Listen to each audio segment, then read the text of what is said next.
ప్రభువును రక్షకుడైన యేసుక్రీస్తు యొక్క నామం పేరిట ఈ కార్యక్రమాన్ని చూస్తున్న నా ప్రియ సహోదరులు క్రైస్తవులకు ముస్లిం సహోదరులకు ప్రభు పేరిట నా శుభాలు. చాలా దినాల తర్వాత మరలా నిన్నటి దినము నుండి బైబిలు మరియు ఖురాన్ అనే రెండు గ్రంథాలపై కొన్ని సత్య సంగతులను వెలుగులోకి తీసుకురావటం జరిగింది. ఇటీవల కాలంలో సహోదరుడు కొత్తగా ఇస్లాం మతాన్ని గురించి చెప్పడానికి వెలుగులో వచ్చినట్టున్నాడు. యేసుక్రీస్తు ఒక నిష్ఠగలిగిన ముస్లిమాన్, ఆయన నిష్ఠగలిగినటువంటి ముస్లిమాన్ అని చెప్తూ తన ప్రసంగం అంతా కూడా క్రీస్తుని గురించి బైబిలును గురించి మాత్రమే చెప్తూ వచ్చారు. యేసు ఒక నికార్సైన ముస్లిం. యేసు వారు దేవుడు ఒక్కడే అని షహాదా ఇచ్చారు. మార్కు సువార్త 12వ అధ్యాయం 29వ వాక్యం. ఓ ఇజ్రాయేల్ వినుము, మన దేవుడైన ప్రభువు అద్వితీయుడు.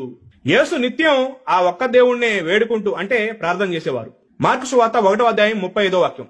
యేసు పెందల కంటే నిద్రలేచి అరణ్య ప్రదేశానికి వెళ్లి ప్రార్థన చేసెను. అదేవిధంగా యేసు వారు సున్నతి పొందారు. లూకా సువార్త 2వ అధ్యాయం 21వ వాక్యం ప్రకారం యేసు వారు సున్నతి పొందారు అంటే సుంతి చేయించుకున్నారు. అదేవిధంగా యేసు వారు దేవుని కోసం ఉపవాసం అంటే ఫాస్టింగ్ ఉండేవారు. మత్తయి సువార్త 4వ అధ్యాయం 2వ వాక్యం ప్రకారం యేసు వారు ఆ దేవుని కోసం ఉపవాసం ఉండేవారు. అందుకే యేసు ఒక నికార్సైన ముస్లిం. మీరు ఒక ముస్లింను పరిశీలిస్తే దేవుడు ఒక్కడే అని షహాదా అంటే సాక్ష్యం ఇస్తారు. అదేవిధంగా ఉపవాసాలు ఉంటారు, ఎల్లప్పుడూ ఆ అల్లాకే ప్రార్థన చేస్తారు. ఈ లక్షణాలని ఒక ముస్లింలో తప్ప మరెక్కడా మీరు చూడలేరు. అందుకే యేసు ఒక నికార్సైన ముస్లిం. నాకు వచ్చిన సందేహం ఏంటంటే, యేసుక్రీస్తు పేరెత్తకుండా వీరు తమ గ్రంథాల్లో ఉన్న సంగతులను వారు చెప్పుకోలేరా? అసలు బైబిల్ దగ్గరికి రాకుండా తమ మొహమ్మదును గురించి, తమ ఇస్లాం మతమును గురించి, తమ పవిత్ర గ్రంథమని చెప్తున్న ఖురాను గురించి, తమ దేవుడని చెప్పుకుంటున్న అల్లాను గురించి చెప్పకుండగా యెహోవా దేవుని గూర్చియు, బైబిల్ గ్రంథములో ఉన్నటువంటి ప్రవక్తలను గూర్చియు, బైబిల్ గ్రంథములో ఉన్న రక్షకుడైన ప్రభు యేసును గూర్చి మాత్రమే అతడు జాకిర్ నాయక్ కావచ్చు, అహ్మద్ దీదాద్ కావచ్చు, బ్రదర్ షఫీ కావచ్చు, బ్రదర్ సిరాజు కావచ్చు, ఇప్పుడిప్పుడే కాస్త మంది పుట్టగొడుగుల్లా పుట్టుకొస్తున్నారు. వీళ్ళు కూడా తెల్లారితే బైబిలు యేసు ప్రభు, బైబిలు యేసు ప్రభు, యేసు ప్రభు వారు బైబిల్ ఎలా చెప్పారు, యేసు ప్రభు వారు బైబిల్ ఎలా చెప్పారు. ఏమంటే ఈ సంగతులు మాకు తెలదా? బైబిల్లో ఉన్న యేసును గురించి, బైబిల్లో ఉన్న యేసు ప్రభు పలికిన వాక్యములను గురించి, బైబిల్ను విశ్వసిస్తున్నటువంటి మాకు తెలవదా? మాకు మీరు చెప్పాలా? మీరు విశ్వసించేది ఖురాన్. ఒకవేళ మాకేమైనా సందేహాలు ఉంటే మీ ఖురాన్ గురించి అడిగినప్పుడు మీ ఖురాన్ నుండి మీరు చెప్పాలి. అంతే తప్ప మీరు బైబిల్ గురించి క్రైస్తవులకు చెప్పవలసిన అవసరత లేదు. ఎందుకంటే మీదొక మతము, మీదొక మార్గం, మీదొక గ్రంథం. కాబట్టి మీ గ్రంథం గురించి మీరు చెప్పుకుంటూ మీ మతాన్ని మీరు ప్రచారం చేసుకోవటంలో తప్పు లేదు. ఇటొచ్చి బైబిల్ యేసు ప్రభు ఇలా చెప్పారు, ఆయన నిష్ఠగలిగిన ముస్లిం అని చెప్పేసి సహోదరుడు నిన్నట నా యొక్క అంశంలో నేను తెలియపరిచే సహోదరుడు మంచిదే, యేసుక్రీస్తు ఒక నిష్ఠగలిగిన ముస్లిం అని చెప్పారు. కానీ యేసు ప్రభు ఇంకా ఉగ్రవాదం చెప్పలా. అందుకు నేను సంతోషిస్తున్నాను. యేసు ప్రభు ఒక నిష్ఠగలిగిన ముస్లిం అని మాత్రమే చెప్పాడు సహోదరుడు. ఇంకా యేసుక్రీస్తు ప్రభు వారు ఒక ఉగ్రవాది అని ఇంకా చెప్పలా. ఎందుకంటే నిన్నటి దినాన్ని నేను తెలియపరిచిన విషయంలో ఏంటంటే, ముస్లింలందరూ చెడ్డవారు కాదు, ముస్లింలందరూ మంచివారు. కానీ ప్రపంచ వినాశనాన్ని కోరుకునేటువంటి అల్లా అనే పేరుతో, ఇస్లాం మతం పేరుతో మనుషులను చంపేస్తున్నటువంటి ఉగ్రవాదులందరూ తప్పనిసరిగా ముస్లింలే. కాబట్టి యేసుక్రీస్తు ప్రభువారిని అలాంటి వారి జాబితాలో చేర్చటం చాలా బాధాకరము. ఇది క్రైస్తవ ప్రపంచము ఈ విషయంలో చాలా బాధపడి దుఃఖపడేటువంటి విషయము. ఎప్పుడు కూడా దయచేసి యేసుక్రీస్తు ప్రభు యొక్క అంతస్తును తక్కువ చేసి మాట్లాడకండి. ఆయన స్థాయి ఏంటో దానిని గుర్తించే మాట్లాడండి. అది ఎవరి గురించి అయినా. మహమ్మద్ గారి యొక్క అంతస్తును తగ్గించెప్పుడు మాట్లాడాలి, యేసు వారి యొక్క అంతస్తును తగ్గించెప్పుడు మాట్లాడాలి. మహమ్మద్ గారి స్థానం ఏంటో ఆ స్థానంలో నిలిచి ఆ స్థానాల గురించి చెప్పటంలో ముస్లింలకు మీకు మంచిది, క్రీస్తు యొక్క స్థానంలో మేము నిలబడి క్రీస్తుని గురించి యొక్క అంతస్తుని గురించి చెప్పటం క్రైస్తవులుగా మాకు మంచిది. కానీ ఆ సహోదరుడు చెప్పిన మాట ఏమిటంటే యేసుక్రీస్తు ఒక నిష్ట కలిగిన ముస్లిమాన్ అని చెప్పారు. నేను అడుగుతున్న ఆ సహోదరుడను, యేసుక్రీస్తు ముస్లిం అని అంటే యేసుక్రీస్తు ప్రభువారి జీవిత కాలంలో మీకులాగా తల మీద టోపీ పెట్టుకున్న సందర్భాలు బైబిల్లో ఎక్కడైనా కనబడ్డాయా? యేసు ప్రభువారు తల మీద టోపీ పెట్టుకోవటం మీకులాగే, అలాగే నుదుటిన నల్లని మచ్చలాగా నేలకు వంగి సాష్టాంగపడి నమస్కారం చేసి ఆ యొక్క నమాజ్ చేసేటప్పుడు శిరస్సు నేలకు వంచినట్లు యేసు ప్రభు వారి నుదుటిన అలాంటి నల్లని మచ్చ పడినట్లు సందర్భాలు ఏమైనా చెప్తారా, చూపిస్తారా? కానీ మీ ముస్లిమ్స్ అనబడినటువంటి వారి ప్రపంచం ఈరోజు ఎవరినైతే ముస్లిములు అని అనుకుంటుందో ఈ ప్రపంచం, అలా ప్రతి ఒక్కరిని కూడా పరిశోధిస్తే ఖచ్చితంగా వారికి తల మీద టోపీ ఉంటుంది, నుదుటిన నల్లని మచ్చ కూడా ఉంటుంది. అసలు యేసు ప్రభు వారి జీవిత కాలం అంతట్లో తల మీద టోపీ పెట్టుకున్న సందర్భాలు మీరు ఏమైనా చెప్తారా? ఇప్పుడు టోపీ పెట్టుకోలేదు, నుదుటిన ఏ మచ్చనో లేదు, సామాన్యంగా గడ్డం ఉంది, అతడు రోడ్డంతా వెళ్ళిపోతున్నప్పుడు ఈ వ్యక్తి ఎవరండి అని అంటే దానికి ఆన్సర్ సమాధానం చెప్పలేం. ఎందుకంటే తల మీద టోపీ లేదు, గడ్డం అయితే ఉంది, నుదుటిన నల్లని మచ్చ కూడా లేదు. రోడ్డంతా అతడు చక్కగా మంచి వస్త్రాలు ధరించుకుని వెళ్ళిపోతున్నప్పుడు అతడు ఫలానా మతానికి సంబంధించిన వ్యక్తిని ఎవ్వరు కూడా చెప్పలేరు. ఎందుకంటే అతని యొక్క వస్త్రధారణ కలిగిన స్థితి నేను ఫలానా మతానికి సంబంధించిన వ్యక్తిని చెప్పటానికి ఆనవాళ్ళు గుర్తులు ఆ వ్యక్తి దగ్గర లేవు. కానీ అదే వ్యక్తి కాస్త కొంచెం ఎదరికి వెళ్ళిన తర్వాత వారు గడ్డాలు పెంచుతారు. గడ్డం పెంచినంత మాత్రం కూడా ఎవరో గుర్తుపట్టలేరు. కానీ తల గుజరాతీ వారు పెడతారు, అలాగనే పంజాబీ వాళ్ళు కూడా పెడతారు. ఇలాగా కొన్ని ప్రాంతాల వారిగా ఇప్పుడు మన ఇందిరాగాంధీ తండ్రి గారు అయినటువంటి జవహర్లాల్ నెహ్రూ గారు కూడా ఆయన టోపీ పెట్టారు. అలా టోపీ పెట్టినంత మాత్రాన జవహర్లాల్ నెహ్రూ గారిని ముస్లిము అని అనడానికి కూడా వీళ్ళు కదా. అయితే ముస్లిం అనేటప్పటికీ ఒక ప్రత్యేక వాతావరణం చూడడంతో కనబడిపోద్ది. అది ఎవరో చెప్పక్కర్లేదు, అచ్చుగుద్దునట్టు క్లియర్గా అర్థమవుతుంది. తల మీద టోపీ, దట్టమైన గెడ్డం, నుదుటు నల్లటి మచ్చ, కళ్ళకు సుర్మా, ఫ్యాంటు ఆ యొక్క కాలుకి చాలా ఎత్తు భాగంలో పురుషులైతే కాస్త పైకంట కిందకంట నేలకు అందే అంతగా కాకుండా ఫ్యాంట్ కాస్త కురచగా తొడుగుతారు. దీన్ని బట్టి అతడు ముస్లిం అని ఖచ్చితంగా నమ్మచ్చు. సహోదరుడు నేను చెప్పిన వాటి విషయంలో యేసు గారు ఒక నిష్ట కలిగిన ముస్లిం అని చెప్పారు. ఇప్పుడు నాకు వచ్చిన సందేహము, సహోదరులు షఫీల్ చెప్పాడు చాలా సందర్భంలో, ఈసా ప్రవక్త గారి నిష్ట కలిగిన ముస్లిం అని సిరాజ్ బ్రదర్ చెప్పాడు, అలాగుననే ఇక అహ్మద్ దీదాద్ లాంటి వాడు, అలాగునని ఇంకా చాలా మంది జాకిర్ నాయక్ లాంటి వాళ్ళు కూడా ఈసా ప్రవక్త గారు ఏక్ పైగంబర్, ఆయన ఒక ముస్లిమాన్ అని చాలా సందర్భాల్లో చెప్పారు. అలాగే ఈ సహోదరుడు కూడా చెప్పుకొచ్చాడు. అయితే నేను అడిగే ప్రశ్న ఏమిటంటే, ఇప్పుడు ఇంతకీ యేసు నిజమైన ముస్లిమానా, మీరు విశ్వసించే మొహమ్మద్ నిజానికి ముస్లిమానా? నిన్న ఆ సహోదరుడు చెప్పిన వాటిలో మొహమ్మద్ కూడా నిష్ట కలిగిన ముస్లిం అని ఎక్కడ చెప్పలేదు. అతడు చెప్పిన దాంట్లో ఈసా ప్రవక్త గారే ఒక నిష్ట కలిగిన ముస్లిమాన్ చెప్పారు తప్ప యేసుక్రీస్తు వలె మొహమ్మద్ గారు కూడా ఒక నిష్ట కలిగిన ముస్లిం అని చెప్పలా. తన ప్రసంగంలో ఎక్కడ కూడా మహమ్మద్ ప్రస్తావన తేలదు.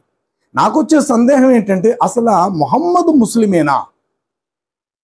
యేసువారు ముస్లిం అని చెప్తున్నప్పుడు మరి మొహమ్మద్ వారు కూడా ముస్లిమేనా?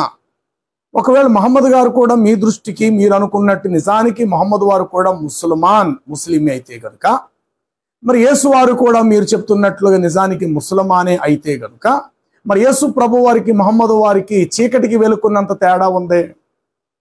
మరి ఇప్పుడు యేసుక్రీస్తు వారు నిజానికి ముస్లిం అయితే, ముస్లింలు అనుకుంటున్న మీరందరూ కూడా యేసును ఫాలో అవ్వాలి. ఎందుకంటే మీ అందరికి తల వంటి వాడు అయ్యాడు యేసు ప్రభు వారు, శిరస్సు వంటి వాడు.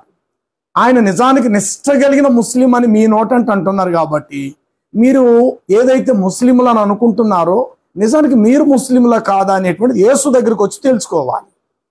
యేసు ప్రభు వారి యొక్క పోలికలు, ఆయన జీవన విధానము, ఆయన బోధించిన బోధలు, ఆయన చూపించిన దైవ మార్గాను దానిని అనుసరిస్తేనే నిజానికి మీరు కూడా నిష్ట కలిగిన ముస్లింలని యేసుక్రీస్తు వారిని బట్టి మీరు అనిపించుకోగలుగుతారు. కానీ యేసు బోధలను మీరు విశ్వసించకుండా నమ్మి బాప్తిజం పొందమని చెప్పారు యేసు ప్రభువారు. మరి ఆయన నిష్ట కలిగిన ముస్లిం అన్నప్పుడు యేసువారి బోధల ప్రకారముగా ఆయన నమ్మి బాప్తిజం పొందండి అన్నారు.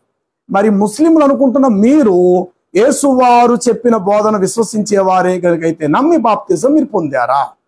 అది కూడా తండ్రి కుమార పరిశుద్ధాత్మ యొక్క నామములో బాప్తిజం పొందుడి అని యేసు ప్రభు గారు స్వయంగా చెప్పారు. మరి ఆయన నిష్ట కలిగిన ముస్లిం కదా. మరి యేసువారు నిష్ట కలిగిన ముస్లిం అయితే కనుక మరి ముస్లిం మాట మీరు వినాలి కదా, ముస్లిం అనబడని మీరు. కాబట్టి యేసువారి బోధల ప్రకారముగా నమ్మి బాప్తిజం పొందాలి ఒకటి. రెండు, నీ కుడి చెంప మీద కొడితే ఎడమ చెంప చూపించు అని కూడా యేసువారు తన బోధల్లో చెప్పారు. దానిని నిజంగా ప్రపంచ ముస్లింలు మీరు ఎప్పుడైతే పాటిస్తారో అప్పుడే యేసుక్రీస్తు వారు నిజమైన ముస్లిం అని మీరు అంటున్నారు. కాబట్టి ఆ యేసువారిని బట్టి మీరు కూడా నిష్ట కలిగిన ముస్లింలు కాగలుగుతారు. ఇది రెండు. మూడో విషయం ఏంటంటే, ఇది నా శరీరం, ఇది నా రక్తం అని చెప్పి తన శిష్యులను, మరి ఆయన ముస్లిం కనుక తన శిష్యులు కూడా తనంతటి వారుగా చేయటం కొరకు ఒక రొట్టెను విరిచి, ఇది మీరు భుజించండి, నా మరణాన్ని లోకానికి ప్రచురపరచండి అన్నాడు. ఇది యేసు ప్రభు వారి యొక్క శిష్యులు ఆయన అప్పగించబడేటువంటి ముందు రోజు రాత్రి ఒక రొట్టె ప్రభు విరవటం, అది శిష్యులు భుజించటం, ఒక గిన్నె పాత్ర ఎత్తి ఈ ద్రాక్షారసము నా రక్తము వలనైన క్రొత్త నిబంధన అని ప్రభు చెప్పి దీనిలో మీరు త్రాగండి అన్నారు. అది యేసు ప్రభు వారి శిష్యులు పాటించారు. కాబట్టి ఇప్పుడు యేసుక్రీస్తు ప్రభు వారు చెప్పిన బోధ ప్రకారము యేసు శిష్యులు అనుసరించారు. కాబట్టి ఆయన నామమున బాప్తిజం పొందారు. ఆయన శిష్యులు ఆయనకు వలె హతసాక్షులు అయ్యారు. ఎవరిని చంపలేని వారు చనిపోయారు, ప్రభు కొరకు ప్రాణాలు అర్పించారు. ఎవరి ప్రాణాలు? మహమ్మద్ లాగా, మహమ్మద్ యొక్క అనుసరుల వలె, మహమ్మద్ శిష్యుల వలె యేసు శిష్యులు ఎక్కడ ప్రాణాలు తీయలా, ప్రాణాలు సహితం అర్పించారు, ప్రాణాలు దారపోసారు. తర్వాత యేసుక్రీస్తు ప్రభు చెప్పినట్లుగా తన శిష్యులు ప్రభు శరీరమును ప్రభు రక్తాన్ని వారు చనిపోయే వరకు ఆ రొట్టె విరుచుట అది మానలేదు. ప్రభు రక్తాన్ని సేవించే ద్రాక్షారసాన్ని వారు మానక దానిని కొనసాగిస్తూ ఈరోజు ప్రపంచ క్రైస్తవులందరూ అదే పునాది మీద ఉన్నారు. మరి మీరన్నట్టు యేసుక్రీస్తు ఒక నిష్ట కలిగిన ముస్లిం అయితే మరి ముస్లింగా యేసువారు చెప్పిన మాటలు మీరు వినాలి కదా. అప్పుడు యేసువారి యొక్క బోధల ప్రకారం నమ్మి బాప్తిజం పొందాలి.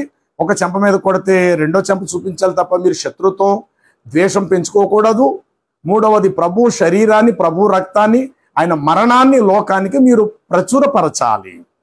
తర్వాత నాలుగవది యేసు ప్రభు వారు నిష్ట కలిగిన ముస్లిం అని అంటున్నారు కాబట్టి ఆయన శిష్యుల కాళ్ళు కడగటం మొదలుపెట్టారు. శిష్యుల కాళ్ళు కడిగి నేను మీకు చేసినట్లు మీరును ఒకరికొకడు అలాగూ చేసుకొనుడి అని ప్రభు చెప్పారు. మరి ఆయన నిష్ట కలిగిన ముస్లిం అయితే మీరు కూడా ముస్లిం అని చెప్పుకుంటున్నారు కాబట్టి మీరు యేసు బోధన అనుసరించాలి కదా. ఇప్పుడు యేసులా నడవాలి కదా, యేసు మార్గంలో జీవించాలి కదా ఇప్పుడు మీరు.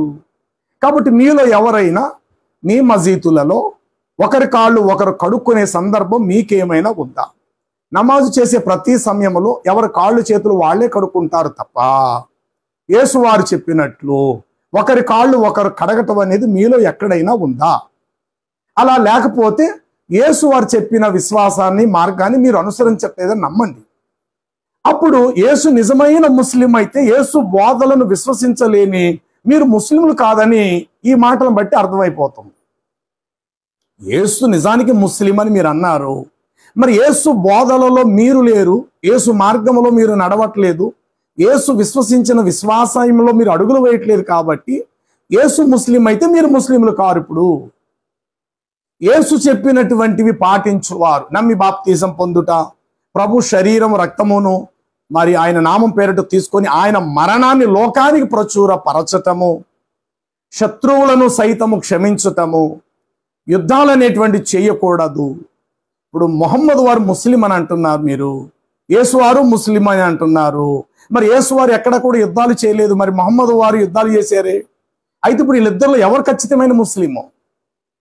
అయితే మొహమ్మద్ గారు నిజానికి ముస్లిం అయితే గనుక యేసువారు ముస్లిం కాదు. ఎందుకంటే మొహమ్మద్ లాగా యేసువారి కాలంలో యేసు యుద్ధాలు చేసి ఎవరిని చంపలేదు. మీరు ముస్లిము మొహమ్మద్ గారు అని అంటే గనుక ఇప్పుడు యేసుకి మొహమ్మద్కి చాలా వ్యత్యాసం వచ్చేసింది. పోనీ యేసువారు కూడా నిజానికి ముస్లిము అని అంటే గనుక యేసు ప్రభు వారిలాగా మొహమ్మద్ జీవించలేకపోయారు. కాబట్టి ఈయనైనా ముస్లిం కాదు. ఎవరో మీరు ప్రపంచ ముస్లింలు విశ్వసించే మొహమ్మద్ వారు యేసు వారు ముస్లిం అయితే గనుక యేసులాగా మొహమ్మద్ జీవించలేకపోయారు కాబట్టి మొహమ్మద్ ముస్లిం కాదని మీరు ఒప్పుకోవాలి. ఎందుకంటే యేసు వారికి వివాహం జరగల, మొహమ్మద్ వారు 12 పెళ్లిళ్ళు చేసుకున్నారు. కాబట్టి యేసు ముస్లిం అయితే మొహమ్మద్ యేసులా జీవించలేకపోయారు కాబట్టి మొహమ్మద్ ముస్లిం కాదు. ఒకడు యేసు వారు కూడా మొహమ్మద్లాగా 12 పెళ్లిళ్ళు చేసుకొని ఉంటే గనుక యేసు వారు కూడా మీరన్నట్టు ముస్లిం అయి ఉండొచ్చు కదా. కాబట్టి దయచేసి మాట్లాడేటప్పుడు కాస్త ఒళ్ళు దగ్గర పెట్టుకొని గ్రంథ జ్ఞానాన్ని విశ్లేషిస్తూ ఆలోచిస్తూ సమాజంలో ఈ మాట నేను పలుకుతున్నప్పుడు సమాజం ఈ మాటని ఎట్లా తీసుకుంటాది, తర్వాత ఈ మాట చెప్పిన నన్ను సమాజం ఏమని ప్రశ్నిస్తాది అని కాస్త మనిషికున్న జ్ఞానమైన ముస్లింల వక్తలను చెప్పుకుంటున్న మీకు ఉండాలి అనేటువంటిది నా అభిప్రాయం, నా ఉద్దేశం. అలా లేకపోతే సమాజం క్యాండ్రకు చుమ్మూసేస్తుంది. అయితే తెలిసిన మాట్లాడండి, లేదా ఏమీ తెలియకపోతే మౌనంగా నోరు మూసి కూర్చోవటం మంచిది. కానీ మాకు అన్నీ తెలిసిపోయినాయి, వేదాల్లో తెలిసి సిరాజ్ మనోడు దాకా అలాగే అయిపోయాడు. అయినా కూడా నాకు అవి తెలుసు ఇది తెలుసు అని జనాల్ని ఒక చోట సమకూర్చేసేసేసి తమ తాలూకు వాళ్ళ చేత ప్రశ్నింప చేసుకోవటం, దానికి టకటకమైన ఆన్సర్ సమాధానం చెప్పేటాలు ఏమైపోయింది ఈరోజు. జాకిర్ నాయక్ ఏమైపోయాడు, అహ్మద్ దీదాద్ ఏమైపోయాడు. ఇదే భారతదేశంలో క్రీస్తుని గురించి చెప్పిన వాళ్ళు ఏ దేశాలు పారిపోయి తల దాచుకోలేదు, దొంగలుగా ఎక్కడెక్కడికో వెళ్ళిపోయి ప్రాణరక్షణకు దాచుకునే పరిస్థితి లేదు. ఇక్కడ ఉన్నటువంటి క్రైస్తవులు ఇక్కడే ఉన్నారు, ప్రపంచ దేశాలు తిరిగి మరలా వస్తూ ఉన్నారు. చక్కగా వారి కార్యక్రమాలు వారు జరుగుతూ ఉన్నాయి. ఎటొచ్చి ఈ బైబిలు, ఖురాను, వేదాలు ఇవన్నీ కూడా కలగూర గంపలా కలిపి మాకు మాత్రమే సత్యం తెలుసు అని చెప్పుకుంటున్నటువంటి మీరే సమాజానికి కనుమరుగయ్యే పరిస్థితి మీకు ఎదురవుతుంది. కాబట్టి మిత్రమా, సహోదరులారా, ముస్లిం సహోదరులారా, మీరేదైనా చెప్పాలనుకుంటే మీ మతము, మీ ఖురాను, మీ మహమ్మద్ ప్రవక్త గారి యొక్క నీతి పరిశుద్ధతల కోసం మీరు చెప్పుకోండి, తప్పులేదు. కానీ ఈసా ప్రవక్త గారు క్రైస్తవులు విశ్వసించే యేసువారు మా ముస్లిమే, ఈ మాట ఎట్లా ఉంటుందంటే సమాజంలో గొప్ప రావటానికి ప్రధానమంత్రి మా తాలూకు అని చెప్పుకోవటంలో వాడు గొప్ప వస్తుంది. ప్రధానమంత్రి గారు మా బంధువు అండి, ప్రధానమంత్రి గారు మా ఇంటి పేరు గలవారండి, ప్రధానమంత్రి గారు చిన్నప్పుడు మా ఇంట్లో ఆడుకునేవారండి, ప్రధానమంత్రి గారు తరచుగా మా యొక్క తాతగారితో మా ఇంట్లో ఉండేవారండి అని అనటంలో ఆ ప్రధానమంత్రి ప్రస్తుతం ఉన్న స్థానమును బట్టి ఆ మాట చెప్పుకునే వారికి విలువ పెరుగుతుంది. సహోదరుడు చెప్పిన మాట అలాగే ఉంది. ఇప్పుడు యేసు వారిని బట్టి వారు విలువ సంపాదించుకోలేని ప్రయత్నంలో పరిశుద్ధుడైనటువంటి యేసుక్రీస్తుని మా ముస్లిం అని చెప్పటం వల్ల అర్థం ఏంటంటే యేసు ప్రభు వారు ఎంత గొప్పవారో మేము ముస్లిం కాబట్టి మేము కూడా అంతటి గొప్పవారం అని చెప్పి ఆయన బట్టి పేరు సంపాదించుకునే ప్రయత్నంలో ముస్లింలు చేస్తున్నటువంటి ప్రయత్నాలు. కాబట్టి ప్రధానమంత్రి మా బంధువు అని చెప్పుకోవటంలో గొప్ప కాదు, ప్రధానమంత్రి చెప్పాల పలానా వాడు మా బంధువులని, అది గొప్ప. ప్రధానమంత్రి పలానా వ్యక్తి మా తాలూకు అని ప్రధానమంత్రి చెప్పాలి, మీకోసం ప్రధానమంత్రి చెప్పాలి మీరు మా తాలూకు అని. అంతే తప్ప ప్రధానమంత్రి మా బంధువు మా తాలూకు చెప్పుకుంటే ఎవరికి కావాలి? నువ్వు చెప్పేది నిజమో కాదు ఎవరికి తెలుసు? ఏ రోజైనా ప్రధానమంత్రితో కలిసి కూర్చొని భోజనం చేసావా ఏంటి? ప్రధానమంత్రితో విమానంలో ప్రయాణం చేసావా ఏంటి? ప్రధానమంత్రి కూర్చున్న సింహాసన పక్కన నువ్వు కూర్చున్నావా ఏంటి? ప్రధానమంత్రి కలిసి మీరిద్దరు భుజాల మీద చేతులు వేసుకొని చక్కగా హోటల్ అటు ఇటు తిరగటం మీరు చేశారా ఏంటి? ఎట్లా ప్రధానమంత్రి మా బంధువు అని మీరు చెప్పేస్తారు? అలా యేసుక్రీస్తు నిష్ట కలిగిన మా ముస్లిం ఎట్లా మీరు చెప్పేస్తారు? మొహమ్మద్ వారిని మీరు ముస్లిం అంటున్నారు. ఆయన కత్తిపట్టి యుద్ధాలు చేసాడు, 12 పెళ్లి చేసుకున్నారు. ఆయన చిన్నాన్న పిల్లల్ని పెళ్లి చేసుకోవచ్చట, పెద్దనాన్న పిల్లల్ని పెళ్లి చేసుకోవచ్చట. మరి ఈ వరుసల్లో ఆయన చాలా మంది పెళ్లిళ్ళు చేసుకున్నట్లుగా మీ ఖురాన్లోనే వ్రాయబడి, అంటే ఒక వరుస క్రమం లేకుండా. అలాగే వయసులో చిన్న పిల్లల్ని, వయసులో తల్లి వంటి పెద్దవారిని కూడా చేసుకున్నారు. ఆయన మీరు ముస్లిం అంటున్నప్పుడు యేసువారిని కూడా అదే లెక్కల్లో మీరు తీసుకుని యేసువారు కూడా ముస్లిం అంటే మహమ్మద్లా జీవించాడా యేసుప్రభు? ఏమైనా మహమ్మద్లాగా 12 పెళ్లి చేసుకున్నారా?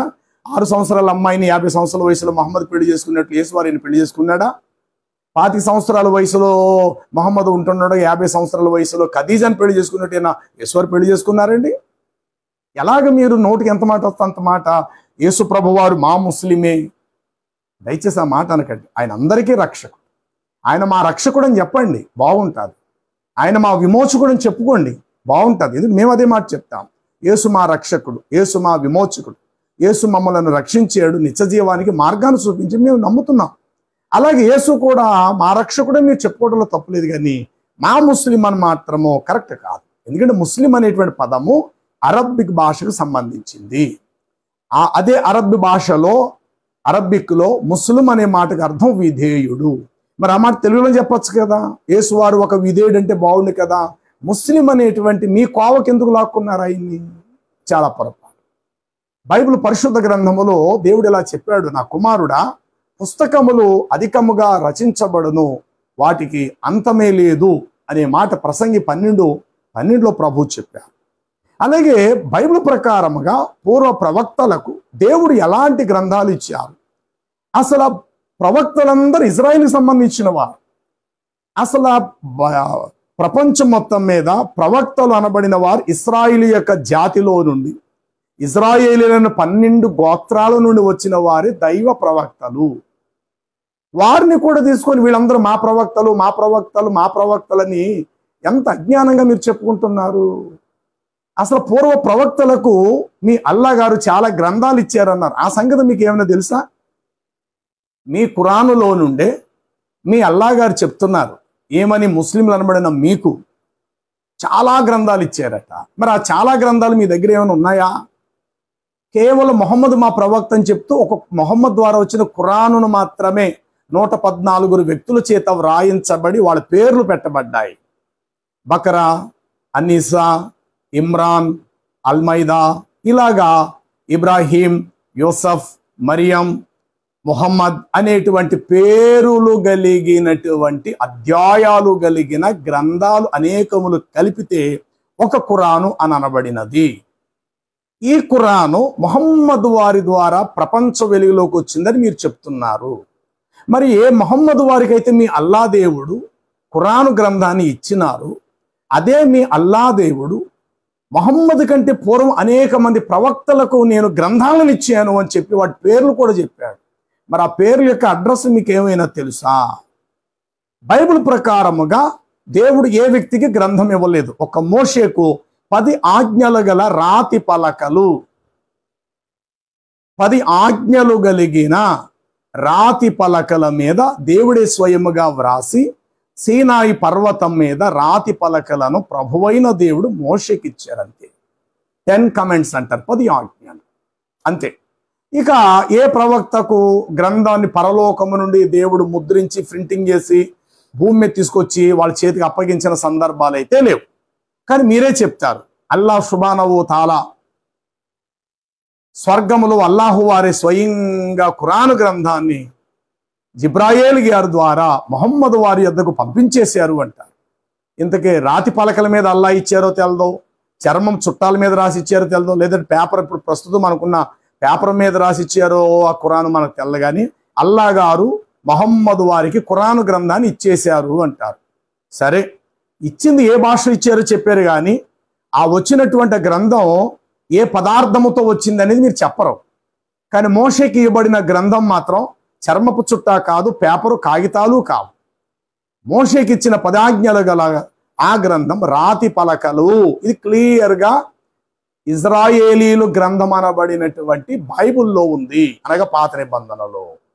అసలు దీనికి మీకు సంబంధమే లేదు. ఒకవేళ బైబిల్లో ఉన్న ప్రవక్తలు ఇజ్రాయెల్ ప్రవక్తలందరూ మా ప్రవక్తలు అంటే ఇప్పుడు ఇజ్రాయిల్తో మీరు సమాధానం పడాలి. ఇజ్రాయిలీలు మేము ఒకటని మీరు చెప్పాలి. ఇజ్రాయిల్కు ఆధారమైన దేవుడే మా దేవుడని మీరు చెప్పాలి. ఇజ్రాయిల్ ప్రవక్తలు మా ప్రవక్తలు అన్నప్పుడు ఇజ్రాయిల్ మార్గంలో మీరున్నాడండి. మళ్ళీ మీకు గ్రంథం ఎందుకు? ఇంకా మీకు ఒక ప్రత్యేక అల్లా ఎందుకు? ఇంకా ఏ ఇజ్రాయేలీలు యెహోవా అనేటువంటి సృష్టికర్తను ఆరాధిస్తున్నారో మీరు అక్కడే ఉండిపోండి. ఆ ఇజ్రాయిల్ దేవుణ్ణి మీరు నమ్మండి. అప్పుడు ఇజ్రాయిల్ ప్రవక్తలు మా ప్రవక్తలు మీరు చెప్పుకోవడం మీరు సరిపోతారు. కానీ వచ్చిందేమో ఇజ్రాయిల్ జాతిలో నుండి, ఇస్రాయేల్ తెగలో నుండి, ఇస్రాయేల్ గోత్రాల్లో నుండి ప్రవక్తలు వస్తే వాళ్ళేమో మా ప్రవక్తలని మీరు చెప్పుకుంటూ ఉంటాం. ఎంత అజ్ఞానం ఇది! కాబట్టి ప్రవక్తలు అనబడిన వారందరికీ దేవుడు గ్రంథాలను ఎట్లా ఇచ్చాడు అని అంటే, జకరియా గ్రంథం 7వ అధ్యాయం 12వ వచనములో ప్రభువైన దేవుడు ఇట్లా తెలియపరిచాడు. పూర్వీకులైన ప్రవక్తలకు సైన్యములకు అధిపతి అని యెహోవా తన ఆత్మ ప్రేరేపణ చేత ధర్మశాస్త్ర గ్రంథమును మొదలగు వాటిని తన ప్రవక్తలకు అనుగ్రహించెను అని వ్రాయబడి ఉంటుంది. జకరియా గ్రంథం 7వ అధ్యాయము 12 వచనములో పూర్వీకులైన ప్రవక్తలకు దేవుడని యెహోవా తన ఆత్మ ప్రేరేపణ చేత వారికి దయచేసిన ధర్మశాస్త్ర గ్రంథమును తన మాటలను వారికి తెలియపరిచెను అనేటువంటి మాట వ్రాయబడినది. తర్వాత నెహెమ్యా గ్రంథములో కూడా ఒక మాట ఇట్లా వ్రాయబడి ఉంటుంది. 9వ అధ్యాయములో నేను చదువుతున్నాను. ఇక్కడ ఈ మాట ఇట్లా వ్రాయబడింది. నీ ప్రవక్తల ద్వారా నీ ఆత్మ చేత వారి మీద సాక్ష్యము పలికితివి. నీ ప్రవక్తల ద్వారా నీ ఆత్మ ప్రేరేపణ చేత నీ ప్రజల యొద్ద వారు నీ మాటలు పలికిరి అని వ్రాయబడినది. ఇక అపోస్తుల కార్యముల గ్రంథానికి వస్తే 3వ అధ్యాయములో ఇట్లా వ్రాయబడి ఉంటుంది. 21వ వచనం, దేవుడు ఆది నుండి తన పరిశుద్ధ ప్రవక్తల నోట ఈ మాటలు పలికించెను. అంటే ఎంతమంది ప్రవక్తలైతే ఈ భూమి మీద ప్రవక్తలుగా పిలువబడ్డారు, వారందరూ క్రీస్తుకు పూర్వం నుండి వచ్చిన ప్రవక్తలందరికీ కూడా భవిష్యత్తులో జరగబోయే ప్రణాళికను గూర్చియే ఆది నుండి కూడా దేవుడు తన ప్రవక్తల ద్వారా ఈ సత్య సంగతులను తెలియపరుస్తూ వచ్చారు. రాయబడినది, దేవుడు ఆది నుండి తన పరిశుద్ధ ప్రవక్తల నోట ఈ మాటలు పలికించెను. అంతకుముందు వచ్చిన ప్రవక్తలు ఎవరు? 24వ వచనం, మరియు సమూయేలు అను ప్రవక్త మొదలుకొని మరి ఎందరో ప్రవక్తలు వారు ప్రవచనములు ప్రవచించుతూ వచ్చిరి. వారందరూ ఈ దినమున జరగబోయే కార్యమును గూర్చి వారు ప్రవచిస్తూ ప్రకటిస్తూ వచ్చిరి. ఆ ప్రవక్తలకును చూడండి, వచ్చినటువంటి పూర్వ ప్రవక్తలు, ఆ ప్రవక్తలకును దేవుడు అబ్రహాముతో ఇదిగో నీ సంతానము భూలోకమందు ఇలాగా భూలోక వంశములన్నీ ఆశీర్వదించబడునని చెప్పాను. అంటే ప్రవక్తలందరూ కూడా అబ్రహాము కుమారుడైనటువంటి ఇస్సాకు యొక్క వంశములో నుండి వచ్చిన వారు. ఇస్సాకులో యాకోబు వచ్చెను. యాకోబుకి 12 మంది కుమారులు. ఆ 12 గోత్రాలలో నుండి ఆయా కాలములందు ఆయా ప్రవక్తలు వచ్చిరి. అరేబియా దేశము నుండి ఒక ప్రవక్త వస్తాడని దేవుడు ఎప్పుడూ చెప్పలా. అసలు అరేబియా దేశం నుండి అన్య జాతిలో నుండి ఏ ప్రవక్త పుట్టుకొచ్చినటువంటి సందర్భాలు ప్రవచనాలు అయితే లేవు. వచ్చిన ప్రతి ప్రవక్త కూడా ఇజ్రాయేలీల 12 గోత్రాల నుండి మాత్రమే వచ్చిన ప్రవక్తలు. అయితే ఇప్పుడు ఖురాను గురించి, ఖురానులో అల్లా ఎన్ని గ్రంథాలు ఇచ్చారో ఈ విషయాలను ఇప్పుడు ఒక్కొక్కటిగా నేను మీతో పంచుకుంటాను. నేను చెప్పే ప్రతిదీ కూడా ఖురానులో నుండి మాట్లాడుతున్నా. మీరు ఏవైనా ఒకవేళ నేను చెప్పిన అలా ఉన్నవా లేవా అనేది మీరు దివ్య ఖురాన్ తెరిచి ఈ వచనాలు మీరు చదివి చూసుకోండి. ఒకవేళ లేవు అని అంటే నేరుగా నన్ను సంప్రదించండి. నేను ఉండేది రాజమండ్రిలోనే. వచ్చి బ్రదర్ మీరు ఫలానా చెప్పారు అది కరెక్ట్ కాదని చెప్పండి, నన్ను సరిచేయండి వచ్చి. లేదా నేను చెప్తున్న మాటలకు మీరు మీ నుండి నాకు సరైనటువంటి సమాధాన జవాబు రావాలి. చదువుతున్నాను వినండి.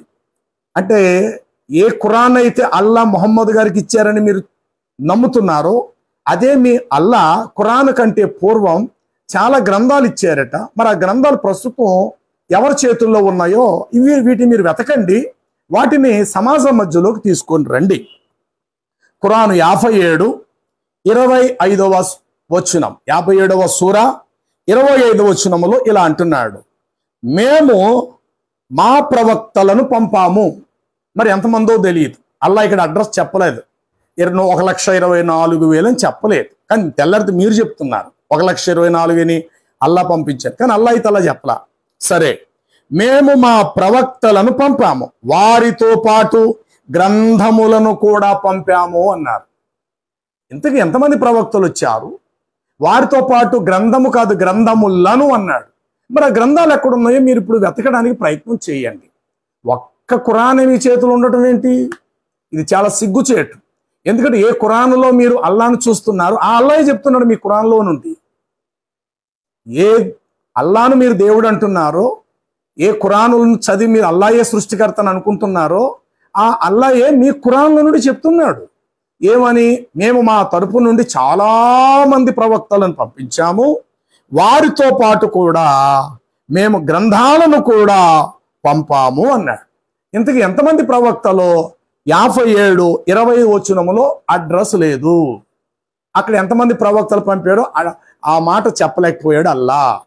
తర్వాత ఆ గ్రంథాలు ఎన్ని, అవి ఏ భాషలో అవతరించాయి, అవి ఎన్ని గ్రంథాలు వచ్చాయి, దీనికి అడ్రస్ కూడా చెప్పలేకపోయాడు మీ అల్లా. ఏమోనుంది, గ్రంథాలను కూడా పంపాము అన్నారు. మరి గ్రంథాలు అంటే అవి ఎన్ని గ్రంథాలు, అవి ఎంతమంది ప్రవక్తలు, కానీ సావిష్యం చెప్పాలి కదా మీ అల్లా, చెప్పలేకపోయారు.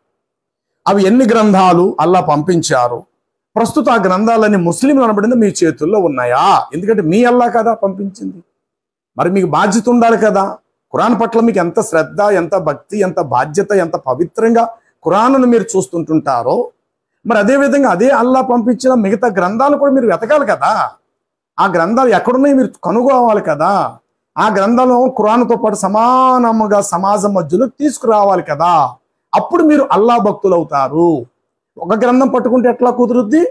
ఎందుకంటే మీ అల్లాయే చెప్తున్నాడు, అనేక మంది ప్రవక్తలను పంపించాం, వారికి అనేక గ్రంథాలు ఇచ్చేయమన్నాడు. తర్వాత ఖురాన్ 57:26-27లో, అందులోనే 57:26-27లో మేము నూహును అంటే నోవాహు, ఇబ్రాహీమును అనగా అబ్రాహాము, మేము నోవాహును అబ్రాహామును మొదలగు ప్రవక్తలను పంపాము. అంటే నోవాహు కానించి అబ్రాహాము కానించి ఇంకా అనేక మంది ప్రవక్తలను పంపాము. వారికి ప్రవక్త పదవిని ఇచ్చి వారి చేతికి గ్రంథములనిచ్చితిమి.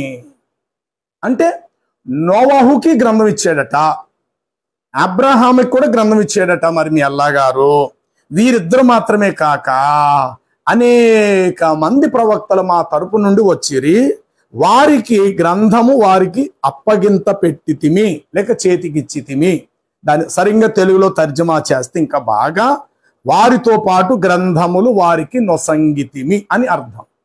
మరి ఇప్పుడు నోవాహు, అబ్రాహాము మొదలగు అనేక మంది ప్రవక్తలను పంపితిమి, ప్రవక్త పదవులు వారికి ఇచ్చితిమి, ఆ ప్రవక్త పదవులతో పాటు వారికి గ్రంథములు ఇచ్చితిమి అన్నారు. కాబట్టి ఇప్పుడు ఆ గ్రంథాలు ఎక్కడున్నాయో ముస్లిం సహోదరులు మీరు వాటిని వెతకండి, వెలుగులోకి తీసుకురండి. అప్పుడు క్రైస్తవుల మధ్యకు వచ్చి మీరు చెప్పండి, క్రైస్తవులారా మీ చేతుల్లో ఉన్న బైబిలు మీ యేసు శిష్యులు అపోస్తులు రాసిన మనుషుల చేతులతో రాయబడిన గ్రంథం అది.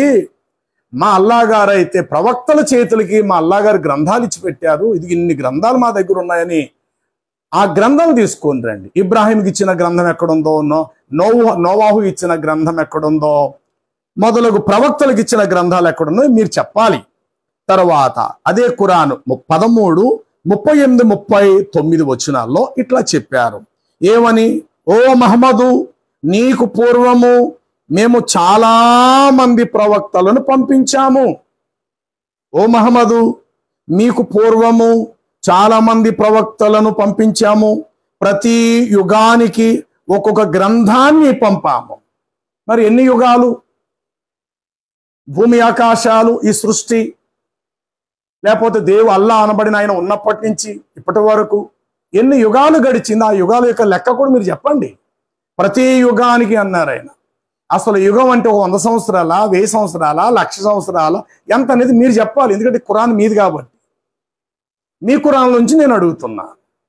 ఏమని? ప్రతి యుగానికి ఒక్కొక్క గ్రంథాన్ని మేము పంపాను. మరి ఒక్కొక్క గ్రంథాన్ని పంపాను, మరి ఈయన ఉండాలి కదా భూమి మీద. ఒక్క ఖురాన్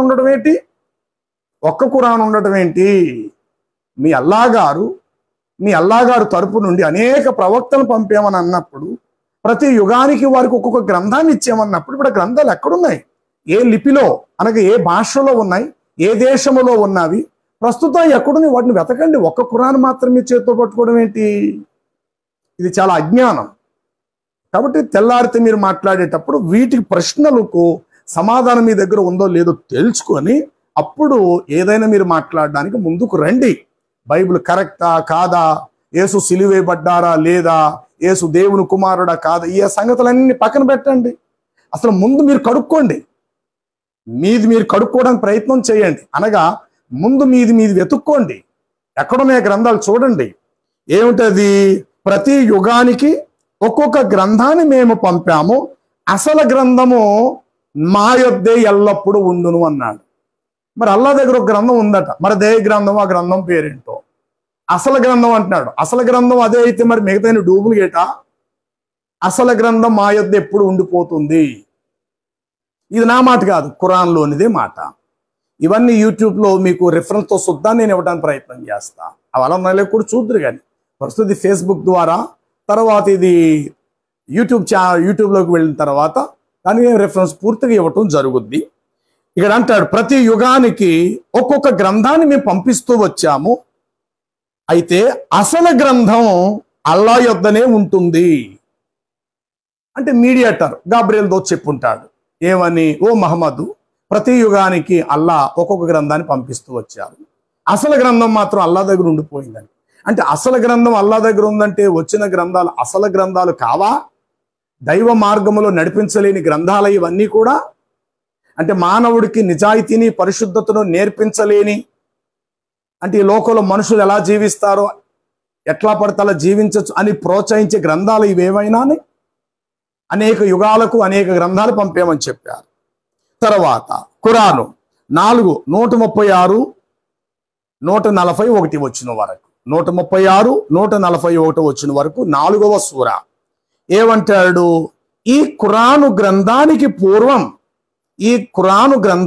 పూర్వం అనేక ప్రవక్తలను మరియు అనేక గ్రంథాలను మేము పంపాము. ఈ మాట మీ ఖురాన్లోనిదే. మీరు వెళ్ళి మీ అల్లాని అడగాలి, ఓ అల్లా, మీరు భూలోకానికి ఎన్నో గ్రంథాలు పంపించారు, అంతిమ గ్రంథము ఖురాన్ కూడా పంపించారని మీరు చెప్పారు. అంతిమ గ్రంథం అయితే మా దగ్గర ఉంది, మరి మిగతా గ్రంథాలు ఖురాను వలె మా చేతుల్లో లేవు కదా. ఆ కాలంలో మీరు ఏం చెప్పారు, వారు ఎలా జీవించారు, ఆ విషయాలు కూడా మేము తెలుసుకోవాలనుకుంటున్నాను. ఆలోచన ముస్లింలుగా మీకు ఉండాలి. ఇది ఉండి మీరు అల్లా తలుపు తట్టి ఆయన మీరు అడగాలి ఏమని, ఇదిగో ప్రతి యుగానికి ఒక గ్రంథం పంపిస్తానని మీరు చెప్పారు, అసలు గ్రంథం మీ దగ్గరే ఉండిపోయిందట. ఈ మాట మేము చదువుతున్న ఖురాన్లో మాకు దొరికింది ఈ మాట. మరి అసలు గ్రంథం అంటే ఏంటి? అల్లా భూలోకాన్ని పంపించిన గ్రంథాలు అసలు ఏ గ్రంథాలు ప్రభువా, ఓ అల్లా అని చెప్పి మీరు అల్లాని అడగాలి. కనీసం అల్లా దాకా వెళ్ళకపోతే కనీసం మహమ్మద్ గారిని లేపైనా, ఆయన చనిపోయినటువంటి ఆయన్ని లేపైనా ఆయన మీరు అడిగి ప్రశ్నించాలి. లేదా మహమ్మద్ గారిని విశ్వసించే పెద్ద పెద్ద పెద్ద పండితులు, లేకపోతే పెద్ద పెద్ద ఇస్లాం మత వక్తలు, బోధకులు ఉన్నారు కదా, కనీసం వారినైనా మీరు అడిగి ఆ గ్రంథాలు ఎక్కడున్నాయో తెచ్చి పెట్టమని చెప్పండి వారికి. తర్వాత ఖురాను 87 14 నుండి 19 వచ్చిన వరకు ఇట్లా వ్రాయబడింది, పూర్వ గ్రంథాలను మరియు అబ్రహాముకు మోషేకు మా తరపు నుండి గ్రంథాలను అవతరింపచేశాము. ఏమంటారు ఇక్కడ? పూర్వ గ్రంథములను మరియు అవి మాత్రమే కాక మరియు అబ్రహామునకును మోషేకును మా తరపు నుండి గ్రంథాలను అవతరింపచేశాము. మరి అబ్రహాం గారికి ఇచ్చిన గ్రంథం ఎక్కడుందో వెతకండి. ఎందుకంటే మీ అల్లా చెప్తున్నాడు మీ ఖురాన్లో నుండి, అబ్రహాముకి నేను ఒక గ్రంథాన్ని ఇచ్చానని. మరి ఆ గ్రంథం తీసుకురండి, అది ఎక్కడుందో మీరు చదవండి. మొహమ్మద్ గారికి ఇవ్వబడిన అంతిమ గ్రంథం, పవిత్ర గ్రంథము, దీన్నే మానవ కోటి విశ్వసిస్తేనే నిత్య జీవం మోక్షం వెళ్ళిపోతాను, ఈ ఒక గ్రంథం కూడా చెప్పటం కాదు. మీ అబ్రహాం గారికి కూడా ఇచ్చానని చెప్తున్నారు కాబట్టి మా ఇబ్రాహీం ఖలీలుల్లా అని మీరు అంటారు కదా. మా ప్రవక్త గారు ఇబ్రాహీం గారు అని చెప్పుకుంటున్నప్పుడు మరి మీ అబ్రహాం గారికి ఇచ్చిన గ్రంథం ఎక్కడుందో మీరు చూడండి, వెతకండి. అలాగే మూసా కూడా మా ప్రవక్త అని మీరు చెప్పుకుంటున్నారు కాబట్టి మూసా గారికి ఇచ్చిన గ్రంథం ఎక్కడుందో మీరు వెతకండి. వెతికి ఎక్కడున్నదో పరిశోధన చేయండి. తర్వాత మరొక మాట 21 ఖురాన్ 21:24 ఓ మహమ్మదు, నీకు పూర్వము ప్రజలకు హితోపదేశము చేయుటకు అనేక గ్రంథాలు కూడా ఉన్నాయి. ఏమంటారు? ఓ మహమ్మదు, నీకు పూర్వం, నువ్వు పుట్టక పూర్వము ప్రజలు ఉండేవారు కాబట్టి ఆ ప్రజలకు హితోపదేశం చేయుటకు అనేక గ్రంథాలు అప్పట్లో ఉండేవి అంటున్నారు. మరి మోసాకిచ్చిన ఆ పాత పురాతనకరమైనటువంటి ఆ గ్రంథము, నోవాహుకి ఇచ్చిన ఆ పురాతనమైన గ్రంథం, ఇబ్రాహీంకి ఇచ్చిన పురాతనమైన గ్రంథం ఏంటో మరి మీరు వెతికి తీసుకొని రండి. ఎందుకంటే ఇవి నా మాటలు కాదు, మీ ఖురాన్లో నుండి నేను చూస్తున్నాను, చెప్తున్నాను. ఓ మహమ్మదు, నీకు పూర్వం ప్రజలకు హితోపదేశం చేయుటకు, హితబోధ చేయుటకు అనేక గ్రంథాలు కూడా ఉన్నాయి అంటారు. మరి ఆ గ్రంథాలు ఎక్కడున్నాయో చూడండి, అప్పుడు మీరు సత్యాన్ని చెప్పండి. తర్వాత 53 ఖురానే 53, 33, 35 వచనాల వరకు ఇట్లా వ్రాయబడింది. మూసా ప్రవక్తకి ఇచ్చిన తౌరాతు గ్రంథములోను ఇబ్రాహీంకి ఇచ్చిన గ్రంథములోను వివరించిన విషయాలు చదవండి. ఈ మాట ఖురాన్ 53, 33, 55 వరకు ఈ వచనాల్లో రాయబడింది. ఏమని? మూసా ప్రవక్తకు ఇచ్చిన తౌరాత్ గ్రంథం. ఎక్కడుందో తౌరాత్ గ్రంథం? ఆ పేరు గల గ్రంథం, దాన్ని వెతకండి. తౌరాత్ అని క్లియర్గా ఉండాలి. యూదులు చదువుకునే తోరా కాదు, యూదులు చదువుకునే పాత నిబంధన ధర్మశాస్త్రం కాదు. ఇక్కడ క్లియర్గా అల్లా చెప్పారు కాబట్టి తౌరాత్ అని. అది కేవలము మీ అరబ్బిక్ భాషలో ఉండాలి. ఖురాన్ అరబ్బిక్లో అవతరించింది కాబట్టి ఇప్పుడు ఖురాన్ ఎట్లాగైతే తెలుగు భాషలో కూడా మీరు తర్జుమా చేసినారో, మోషే గారికి ఇవ్వబడిన ఆ గ్రంథం ప్రస్తుతం మీరు తర్జుమా చేసి ప్రపంచ మానవ జాతికి, ఇజ్రాయెల్ కూడా అందచేయండి.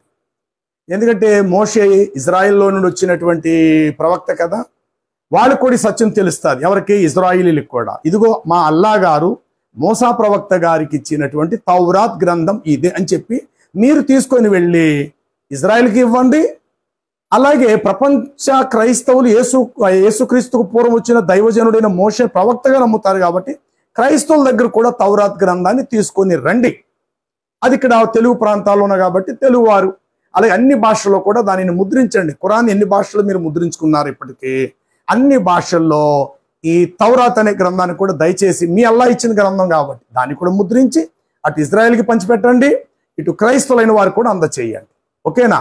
కానీ బైబిల్లోకి రాకూడదు. ఎందుకంటే బైబిల్ అనేటువంటిది ఇజ్రాయిల్లో నుండి వచ్చినటువంటి ప్రవక్తలు రాసిన గ్రంథం. పాత నిబంధన ఆదికాండం నుండి ప్రకటన వరకు, మత్తయి సువార్త నుండి మలాకీ వరకు, మత్తయి సువార్త నుండి ప్రకటన వరకు యేసు శిష్యుల చేతుల మీద రాసిన గ్రంథం. కాబట్టి మనుషుల చేతులతో రాసిన గ్రంథాలతో మీకు పని ఏంటి? మీకు వద్దు. అల్లా రాసిన గ్రంథాలు మీకు కావాలి కాబట్టి అల్లా గారు స్వయంగా రాసి ఇచ్చిన, నోవాహుకి ఇచ్చిన గ్రంథం, అబ్రహాం గారికి ఇచ్చిన గ్రంథం, మోషే గారికి ఇచ్చిన గ్రంథాలు ప్రస్తుతం ఇప్పుడు ఎక్కడున్నాయో వాటిని వెతికి అటు ఇజ్రాయిల్కి ఇవ్వండి, ఇటు క్రైస్తవులైన వారికి కూడా పంచిపెట్టండి. మేము కొనుక్కుంటాం, పోనీ దాని ధర ఎంతని చెప్పండి, మేము కొనుక్కుంటాం, ఖచ్చితంగా తీసుకొని రండి. తర్వాత ఖురాన్ 6, 154, 158 ఇలా రాయబడినది. మేము మూసాకి గ్రంథాన్ని ప్రసాదించాము. ఓకే, ఇంతకుముందు మాటే, కాకపోతే వేరే అధ్యాయంలో కూడా ఖురాన్లోనే ఉంది. మేము మూసాకు తౌరాత్ అనే గ్రంథాన్ని ప్రసాదించాము అన్నారు. కాబట్టి మోషే గారికి ఇచ్చిన గ్రంథం ఎక్కడుందో వెతికి చూసే ప్రయత్నము చేయండి. తర్వాత 17 ఖురాన్ 2 నుండి 8 వరకు మహమ్మద్ ఇట్లా చెప్తున్నారు. ఏమని? ఓ మహమ్మదు, మేము నీకు పూర్వము మూసాకు తౌరాత్ గ్రంథాన్ని ఇచ్చాము. అందులో మార్గదర్శకత్వము, సత్యమును, జ్యోతియు అందులో కలవు. అంటే మోషేకి ఇచ్చిన గ్రంథములో నీతి, నిజాయితీ, సత్యము, వెలుగు ఉందట. మరి అంత నీతి, అంత సత్యము, అంత వెలుగు, అంత సత్యము మోషే గారి గ్రంథములో ఉన్నప్పుడు ఆ గ్రంథం మరి మీ చేతుల్లో కూడా ఉండాలి కదా. మీకు కూడా నీతి, ఆ యొక్క జీవపు వెలుగు, ఆ సత్యము మీరు తెలుసుకోవాలి. మీకు కావాలి అంటే మోషే గ్రంథాన్ని మీరు చదవాలి కదా. మోషేకి మీ అల్లా ఇచ్చిన గ్రంథం కాబట్టి ఇక్కడ ఓ మహమ్మదు, మేము నీకు పూర్వం మూసాకు తౌరాతు గ్రంథాన్ని ఇచ్చినాము. అందులో మార్గదర్శకత్వము, సత్యమును, జ్యోతియు అందులో ఉన్నవి అన్నారు. కాబట్టి ఆ వెలుగేమిటో మీరు కూడా వెలిగించబడండి. తర్వాత ఖురాన్ 6, 167, 169 ఖురాన్ 6, 167, 169 ఓ మహమ్మదు, ఇలాగు చెప్పు, మీరు తౌరాతును, ఇంజీలును, మీ ప్రభు తరపు నుండి వచ్చిన ఇతర అనేక గ్రంథాలను మీరు విశ్వసించాలి. అలా విశ్వసించలేకపోతే మీరు ఏ పునాది మీద కూడా లేనట్లే. చూశారు కదా. కాబట్టి మీకు ఇయ్యబడినటువంటి పూర్వం వచ్చిన గ్రంథాలను మీరు విశ్వసించండి. అలా విశ్వసించకపోతే మీరు ఏ పునాది మీద లేనట్లని మీకు చెప్తున్నాడు అల్లా. అంటే ఈ ఖురాన్ కంటే పూర్వం వచ్చిన గ్రంథాలు ఏంటో ముందు మీరు వెతకండి, అది విశ్వసిస్తేనే మీరు సరైన పునాది మీద ఉన్నట్లట. అలాగ పూర్వ గ్రంథాలను మీరు చదివి విశ్వసించకపోతే అసలు మీరు ఏ పునాది మీద కూడా లేనని చెప్పేసేసి మీ అల్లాయే మీ ఖురానులో నుండి మీకు సాక్ష్యం ఇస్తుంటున్నారు. చదవండి. తర్వాత ఖురాను 4:163, 169లో ఇట్లా రాయబడింది. ఓ ప్రవక్త, నీకు పూర్వము దావీదునకు అనగా దావీదునకు జబూర్ గ్రంథాన్ని ఇచ్చాము. ఎక్కడుంది ఇప్పుడు దావీదు గ్రంథం? దావీదు ఇజ్రాయేలీయుడు, అనగా ఇజ్రాయేలు యొక్క 12 గోత్రాల్లో యోధా గోత్రానికి సంబంధించినటువంటి వాడు. దావీదుకి మీ అల్లా ఒక గ్రంథాన్ని ఇచ్చాడట. మరి దావీదు గొప్ప ప్రవక్త కదా. మరి దావీదు అంతటి వాడికి మీ అల్లా గ్రంథాన్ని ఇచ్చినప్పుడు, దావీదు ఆ గ్రంథాన్ని చదివి విశ్వాసంలో భక్తిపరుడైనప్పుడు, ప్రవక్తగా జీవించినప్పుడు, మరి మీరు కూడా అలా జీవించాలంటే ఇప్పుడు దావీదు గ్రంథం ఎక్కడుందో మీరు కనుగొనండి. దాని పేరు జబూర్ అని ఉండాలి. జబూర్ అని ఉండాలి. అది అన్ని భాషల్లో తర్జుమా చేయండి, తెలుగు భాషలో కూడా తర్జుమా తీసుకొచ్చి క్రైస్తవులకు చూపించండి. ఆ గ్రంథం పేరు ఏమైనా ఉండాలి? జబూర్ అని క్లియర్గా ఇక్కడ చెప్పారు. 4:163, 169. ఓ మహమ్మదు, నీకు పూర్వము దావీదునకు జబూరు గ్రంథాన్ని ఇచ్చినాము. వెతకండి, ఎక్కడుందో వెతికి తీసుకొచ్చి చూపించండి. 21 ఖురాను 104లో దావీదు గ్రంథము జబూరు హితోపదేశాలు అందులో ఉన్నవి. ఏమని? దావీదు యొక్క గ్రంథము జబూరులో చాలా హితోపదేశాలు అందులో ఉన్నవి అని చెప్పేసేసి 21 ఖురాన్ 104 వచనములో ఈ మాట దివ్య ఖురాన్లో వ్రాయబడినది. ఏమనంటే దావీదు గ్రంథము జబూర్ హితోపదేశములు అందులో ఉన్నవి. మరి ఆ హితోపదేశాలు అంటే మీకు తెలియాలి కదా. ముహమ్మద్ ద్వారా వచ్చిన ఒక ఖురాన్ పట్టుకుంటే అట్లా కుదురుద్ది?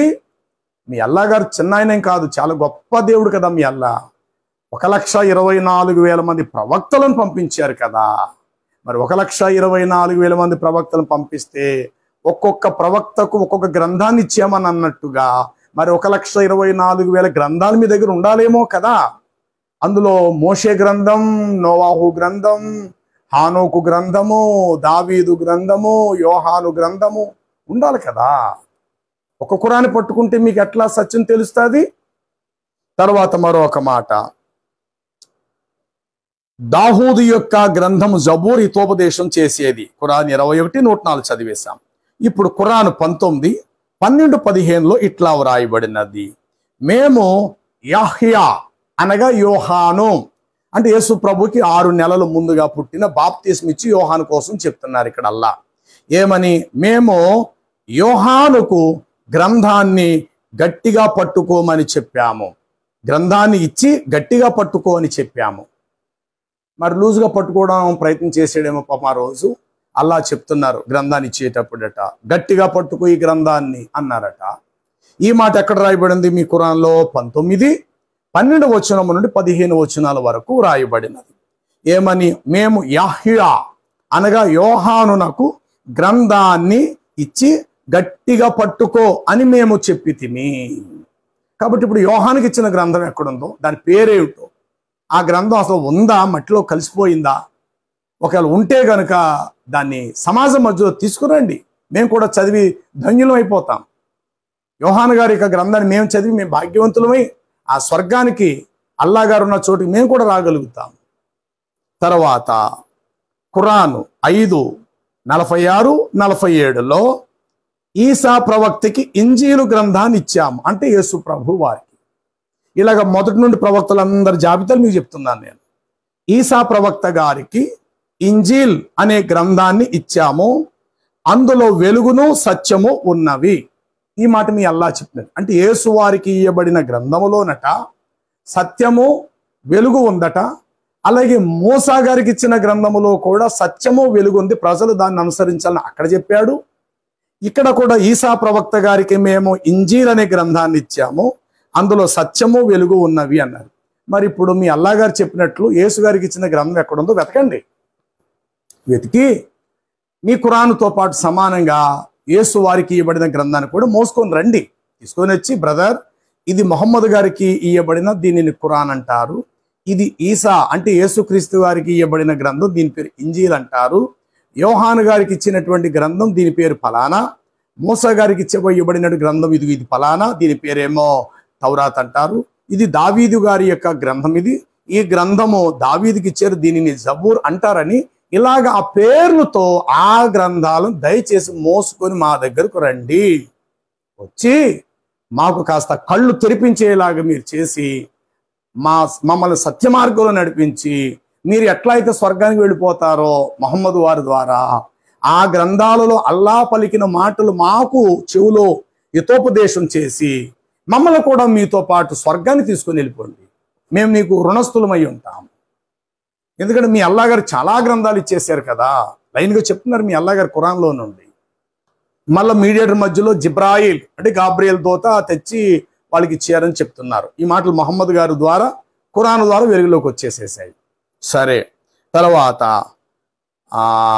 ఖురానులోనే తర్వాత 19:27 యేసు అనగా ఈసా ఉయ్యాలలో ఉన్నప్పుడు అల్లా ఇంజీలు గ్రంథాన్ని నాకిచ్చాడు. అండ్ ఉయ్యాల్లో పాలు తాగే ప్రాయంలో అంటే చిన్న పసిబాలు, బహుశా అప్పటికి 1 రోజులు 2 నెలలు అనుకుందాం, పాలు తాగే పిల్లడు ఉయ్యాలో ఉన్నాడట. అప్పుడు యేసు ప్రభు వారు అప్పుడు అల్లా స్వయంగా తెచ్చి ఆయన గ్రంథం ఇచ్చేసాడట. మరి ఆ చిన్న బాలుడుగా నా పిల్లడు మరి అంత పెద్ద గ్రంథాన్ని ఎలా మోసారో, దీనికి సరైన సమాధానం చెప్పాలి. ఏమని? అతడు పాలు తాగుతున్న ప్రాయములో ఈసా ప్రవక్త ఉయ్యాలలో ఉన్నప్పుడు మేము ఆయనకు ఇంజీలు ఇచ్చాము. ఈ విషయం యేసువారు చెప్తున్నారట. నేను అల్లాహు దాసుడను, అల్లాహు నాకు ఇంజీల్ అనే గ్రంథాన్ని నొసంగిడి అని చెప్పి ఉయ్యాలో నా పిల్లవాడిని యేసు వచ్చిన బంధువులతో మాట్లాడడం ప్రారంభించారట. ఈ మాట ఎక్కడ? ఖురాను 19:27 ఖురాన్లోని మాట రాయబడింది. ఈ మాటను బట్టి దయచేసి యేసు వారికి చిన్నప్పుడు ఉయ్యాల్లో ఉన్నప్పుడే గ్రంథాన్ని ఇచ్చేశారట. మరి ఆ గ్రంథాన్ని యేసు ప్రభు ఆ చిన్న పాలు తాగుతున్న ప్రాయంలో గ్రంథాన్ని మోసారో లేదో ఇది మీరు తెలుసుకోవాలి. మరి ఉయ్యాల్లో పెట్టారా బీరువాలో పెట్టారో తెచ్చి మరి అల్లా గారు ఈసా ప్రవక్త గారు ఉయ్యాలలో ఉన్నప్పుడు మేము ఇంజీల్ గ్రంథాన్ని ఇచ్చాము అని అంటున్నారు. మరి ఈ గ్రంథం ఎక్కడున్నదో దయచేసి తీసుకొని రండి, వాటిని మాకు చూపించండి, మా కళ్ళు తెరిపించండి.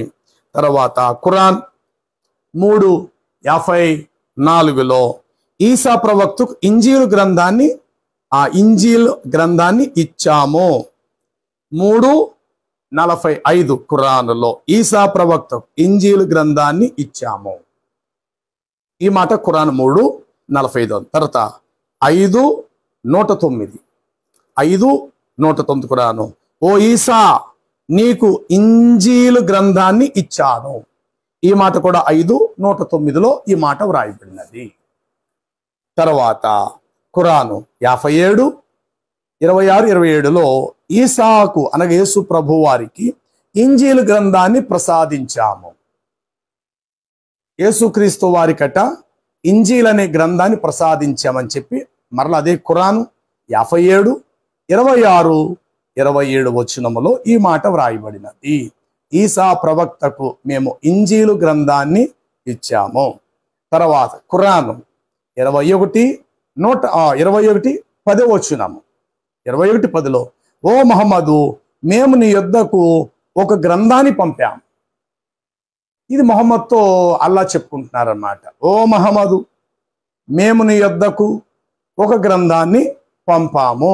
21:10 ఈ మాట రాయబడింది. అది ఖురానే అనుకుందాం. మరి మొహమ్మద్ గారికి ఒక ఖురాన్ ఇచ్చినట్లు నేను నోవాహు కానించి ప్రవక్తలందరి కోసం చెప్పుకొచ్చాను.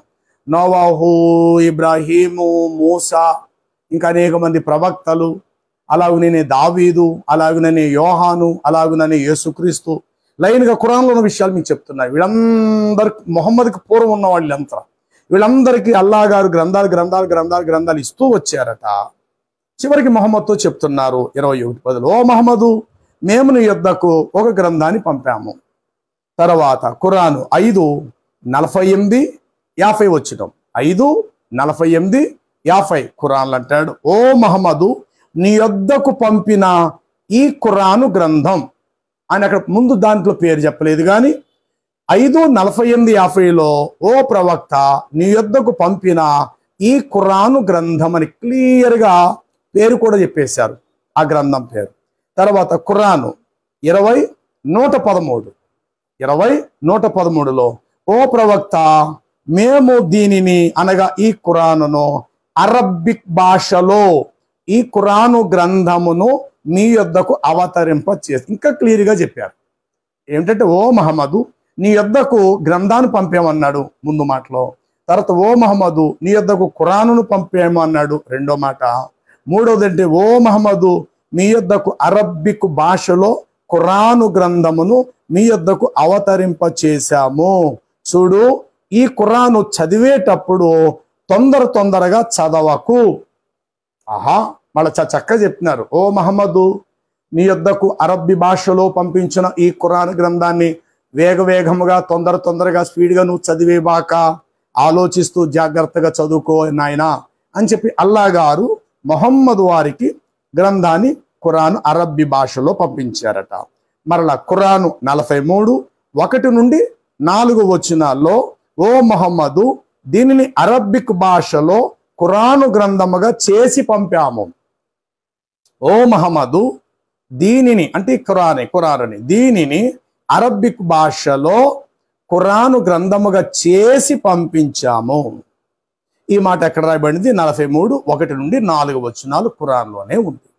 తర్వాత ఖురాను 19:96-98లో ఇలాగ అల్లా చెప్తున్నారు ఏమని, ఈ ఖురాను గ్రంథాన్ని సులభతరం చేసి, అంటే ఈ ఖురాను గ్రంథాన్ని చాలా చక్కగా మలచి సులభతరము చేసి నీ అరబ్బిక్ భాషలో అవతరింప చేసి పంపాము. చాలు. ఏమని? ఓ మహమ్మదు ఈ ఖురాను గ్రంథాన్ని సులభతరం చేసి, చాలా అనుకూలంగా పరచి, దగ్గరికి కుదించి, చాలా చక్కగా దీన్ని రాసి నీ అరబ్బిక్ భాషలో అవతరింప చేసి నీ యొద్దకు పంపాము అన్నారు. కాబట్టి నా సహోదరులారా, యేసు ఒక ముస్లిము, బైబిల్లో యేసు ఇలా చెప్పారు, బైబిల్లో యెహోవా దేవుడు ఇలా చెప్పారు, బైబిల్లో సున్నతి ఉంది, అవన్నీ ఉన్నాయి. నీ దాంట్లో సున్నతి సంస్కారం గురించి నీ దాంట్లో లేదు. యేసువారు ముస్లిం అన్నావు, యేసువారు టోపీ పెట్టుకున్నట్లు నీ ఖురాన్లో గురించి కానీ క్రైస్తవుల గ్రంథం బైబిల్ నుంచి నువ్వు చూపించలేవు. ఈసా ప్రవక్త గారు నమాజ్ చేసేసారు అల్లాకి అని అన్నావు. ఆ నమాజ్ ఏమిటో బైబిల్లో లేదు, ఆ ఖురాన్లో కూడా నమాజ్ చేసే విధానం లేదు. కాబట్టి దయచేసి సహోదరులారా, మీరు దయచేసి ఇస్లాం మతంలో భక్తిపరులైతే భక్తిపరులుగా ఉండండి. మీకు దైవం పట్ల అన్వేషణ ఆసక్తి ఉంటే మంచిదే. కాబట్టి మీ మత ధర్మం కొరకు మీరు చక్కగా చెప్పండి. అల్లా ఇంత పవిత్రమైన దేవుడు, మొహమ్మదు ఇంత పవిత్రమైన దైవ ప్రవక్త, ఖురాను ఇంతటి పవిత్రమైన దైవ గ్రంథం అని మీరు చెప్పండి, తప్పులేదు. దీనిని ప్రజలు వినగలిగిన వారు వింటారు, విశ్వసించిన వారు ఈ మార్గంలో నడుస్తారు, తప్పులేదు. కానీ నీ దాంట్లో ఉన్నదేదో నువ్వు చెప్పడం మానేసేసేసేసి, యేసువారు ఒక నిష్ట కలిగిన ముస్లిమాన్, ఈసా గారికి సున్నతి అయింది కాబట్టి మాలాంటి ముస్లిమే. అరే, సున్నతి కోసం నీ ఖురాన్లోనే లేదే. అసలు ముస్లింలను సున్నతి చేయించుకొని మీ అల్లాయే మీకు చెప్పలేదే. గాబ్రియల్ దూత మీకు చెప్పలేదు, ఖురాను చెప్పలేదు, అల్లా కూడా చెప్పలేదు ప్రపంచం ముస్లింలారా మీరు సున్నతి చేయించుకోండి అని. మరి మీరెందుకు చేయించుకుంటున్నారు? అది ఖురాన్లో ఉంటే చూపించాలి మీరు క్లియర్గా. అల్లా ముసల్మాన్లకు ఇట్లా చెప్పాను ఏమని, ఇదిగో ప్రతి పురుషుడు గోపాంగ చర్మ సున్నతి చేయించుకోమని ముస్లింలకు చెప్పిన అన్నట్టు క్లియర్గా ఖురానులో ఉండి తీరాలి. లేదు. కాబట్టి నా సహోదరులు చివరిగా నేను ప్రశ్నించే విషయం ఏంటంటే, ఇప్పటి వరకు చాలా విషయాలు నేను మీతో మాట్లాడాను, ఇంకా చాలా ఉన్నాయి చెప్పవలసినవి, చాలా ఆల్రెడీ ప్రిపేర్ చేసి ముందుగానే ఉంచడం జరిగింది. ప్రభు చిత్తమైతే వాటిని కూడా వెలుగులోకి తీసుకుని వద్దాం. కాబట్టి అనేక గ్రంథాలు మీ అల్లా ఇచ్చారు కాబట్టి ఆ గ్రంథాల పేర్లు ఏమిటి, ఆ గ్రంథాలు ఏ భాషలో లిపితో లిఖించబడి వెలుగులోకి వచ్చాయి, ఎవరెవరికి ఏ గ్రంథాలు ఇచ్చారు, ఆ గ్రంథాలు ప్రస్తుతం ఇప్పుడు ఏ భాషలో ఉన్నాయి, ఎక్కడున్నాయి. మొహమ్మద్ గారికి ఒక్క ఖురానే. మరి మొహమ్మద్కి పూర్వం ఎంతోమంది ప్రవక్తలు వచ్చారు, 1,24,000 ప్రవక్తలు. అంటే మరి ప్రతి ప్రవక్త ప్రతి యుగానికి ఒక గ్రంథం ఇస్తానన్నారు కదా మీ అల్లా. మరి ఆ గ్రంథాలు ఎక్కడున్నాయో తీసుకుని రండి. ఒకవేళ నేను చెప్పే రిఫరెన్స్లు ఏమైనా తప్పు అయితే కనుక వ్యక్తిగతంగా వచ్చి నన్ను కలవండి, నేను మీకు ఈ రిఫరెన్స్ క్లియర్గా అందిస్తాను. సహోదర ప్రేమతో నేను చెప్తున్నాను సుమా, నేను మీకేం విరోధిని కాదు, నేను మీకు విరోధినేమి కాదు, ప్రేమతోటి చెప్తున్నాను. కాబట్టి నేనైనా చెప్పేటప్పుడు ఒళ్ళు దగ్గర పెట్టుకొని నేను మాట్లాడాలి, అది నాకు మంచిది. మీరు మాట్లాడేటప్పుడు మీరు కూడా కాస్త ఏది మాట్లాడాలో నోటిని అదుపులో పెట్టుకుని మాట్లాడండి. ఏదో అందులోది కాస్త ఇందులోది కాస్త ఇది తీసేసి మీ దారిలోకి ప్రపంచాన్ని నడిపించేద్దామని ప్రయత్నము చేయబాకండి. మనుషులందరికీ మీ త్రావే కరెక్టు, మీరు నడిచే మార్గమే సరైన సత్య మార్గము, మొహమ్మద్నే విశ్వసించాలి, ఖురాన్నే ఫాలో అవ్వాలని ఈ ధోరణిలోకి ఈ స్థితిలోకి ప్రపంచాన్ని నడిపించే ప్రయత్నాలు చేయకండి. మీది నిజంగా మంచిదైతే కనుక చూసి ఎవరైనా వస్తారు అందులోకి. మీరు నడిచే మార్గం సక్రమైన మార్గం, మంచి మార్గం అయితే దాన్ని గమనించిన ప్రజలు ఆటోమేటిక్గా అందులోకి రాగలుగుతారు.